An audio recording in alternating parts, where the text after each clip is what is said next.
If you were asked to describe a hero of World War II, what's the first image that flashes into your mind? Most likely, it's a soldier storming a beach in Normandy, a pilot in a dogfight, or perhaps a codebreaker in a windowless room. Our history books are obsessed with the sharp end of the spear, the men who carried the guns. But there is a massive, gaping hole in our collective memory, a silence that spans decades.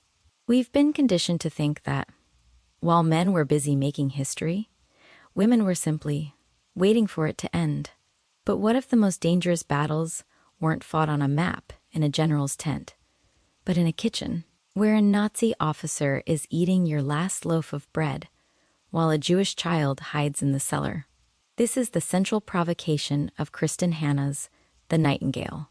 This book isn't just a historical drama. It's a long overdue interrogation of what it actually means to be brave when the world decides you are non-essential. It challenges the very definition of the word hero and asks us, if your world was set on fire tomorrow, would you be the one who hides to survive or the one who runs into the flames to save a stranger? Let's dive into the core framework of this story, because Kristin Hannah doesn't just give us a plot. She gives us a masterclass in the psychology of resilience. To understand The Nightingale, we have to look at it through three distinct lenses: the strategy of survival, the cost of defiance, and the weight of silence. First, let's talk about the strategy of survival, embodied by the character of Vianne.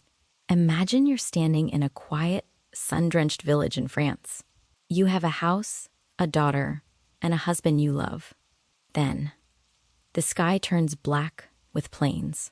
Within weeks, your husband is a prisoner of war, and a German captain is knocking on your front door, demanding to live in your guest room.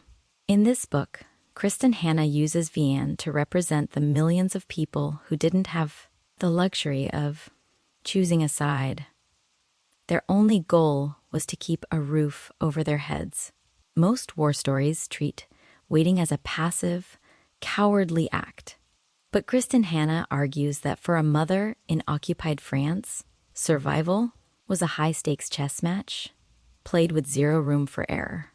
Every time Vianne followed a Nazi order, every time she lowered her head to the occupation, she wasn't being a collaborator, she was being a shield. Think of it like this. If you're a tree in a hurricane, you have two choices. You can stand rigid and snap, or you can bend. Vianne is the tree that bends. But here's where it gets interesting. Hannah shows us that bending has its own kind of trauma.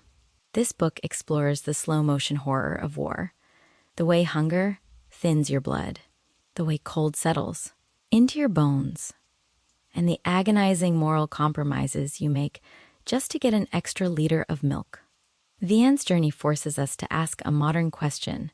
At what point does doing what you must turn into losing who you are? Now, let's pivot to the second major idea, the fire of defiance. This is represented by Vianne's younger sister, Isabelle. If Vianne is the tree that bends, Isabelle is the lightning bolt. While Vianne is trying to keep the walls of her home standing, Isabelle is trying to tear the whole system down. Kristin Hannah paints Isabelle as the classic rebel without a cause who finally finds the ultimate cause.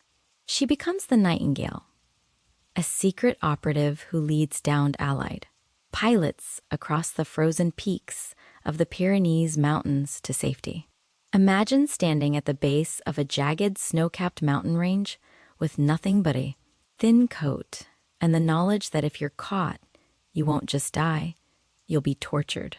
What this book does so well is deconstruct the glamour of the resistance. We often think of the French resistance as cool spies in trench coats drinking espresso.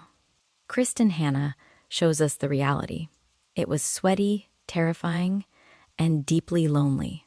Isabelle's character serves as a metaphor for the restless spirit of youth.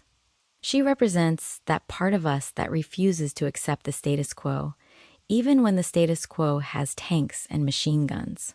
Through Isabelle, the author explores the hero's ego, the dangerous, intoxicating belief that one person can change the course of a war.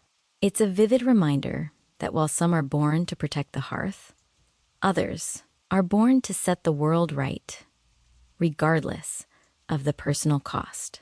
The third big idea in The Nightingale is perhaps the most profound: the weight of silence. The book uses a framing device, a woman in the present day looking back on her life, to highlight a tragic historical truth. After the war ended, many women who had done extraordinary things simply stopped talking. They went back to being wives, mothers, and daughters. They didn't get the parades. They didn't get the medals in the town square. Kristin Hanna is making a powerful point here about how history is written by the victors. And the victors have traditionally been men. This book suggests that there is a whole secret history of the 20th century that died in the hearts of our grandmothers because they didn't think their stories were important enough compared to the men on the front lines. The Nightingale isn't just a code name, it's a symbol for the voice that sings in the dark, often unheard by the rest of the world. It challenges us to look at the older people in our lives, the ones we think we know, and realize they might be carrying secrets that would buckle our knees. Now, for the critique. This is where we look at the book with a bit more of a clinical eye. The Nightingale is an emotional powerhouse. There's no denying that. Kristin Hanna knows exactly how to pull on your heartstrings until they snap. However, if we're being objective, some critics argue that the book occasionally leans too hard into the cinematic. At times, the prose can feel a bit polished for a story about the grit and filth of war. The coincidences can feel a little too convenient, and the villains can sometimes feel like caricatures of evil rather than complex human beings. If you're a hardcore history buff who wants a dry, tactical account of the French Resistance, this might feel a little too much like a Hollywood version of history. It prioritizes emotional truth over technical accuracy. But does that diminish its value? I'd argue no. The transformative power of this book lies in its ability to make the reader feel the claustrophobia of the occupation. It's not meant to be a textbook. It's meant to be an empathy machine. While the dialogue might occasionally feel a bit modern for the 1940s, the core message, that women's stories are the bedrock of history, is delivered with such conviction that you can forgive the occasional melodrama. The book's biggest strength is also its biggest weakness. It is unashamedly sentimental, but in a world that often feels cold and cynical, maybe a little sentimentality is exactly what we need to remember our humanity. So what's the final verdict? Who should read The Nightingale? If you are someone who feels like they're just getting through life, this book will give you a new perspective on the quiet dignity of survival. If you've ever felt like your contributions don't matter because they aren't loud or public, Kristin Hanna wrote this for you. It's for anyone who loves a story about the unbreakable bond between sisters, or anyone who wants to understand the sheer psychological toll of living under a regime of fear. My personal takeaway is this: bravery isn't a one-size-fits-all concept. Isabelle's bravery was loud and explosive. Vianne's bravery was quiet and enduring. Both were necessary. We live in a culture today that prizes the hustle, the loudest voice, and the disruptor. This book reminds us that there is a profound world-changing power in simply refusing to give up on your morals when the world gives you every reason to. Here is your actionable step for today. I want you to go find an older relative, a grandparent, a great aunt, or even an elderly neighbor. Don't just ask them how they are. Ask them what was the hardest thing they ever had to survive. Ask them what they've never told anyone about their youth. Like the narrator in the Nightingale, many people are just waiting for someone to ask the right question before their history fades away forever. The Nightingale by Kristin Hannah is a haunting reminder that while love may start the war, it's often the only thing that survives it. Thank you for watching.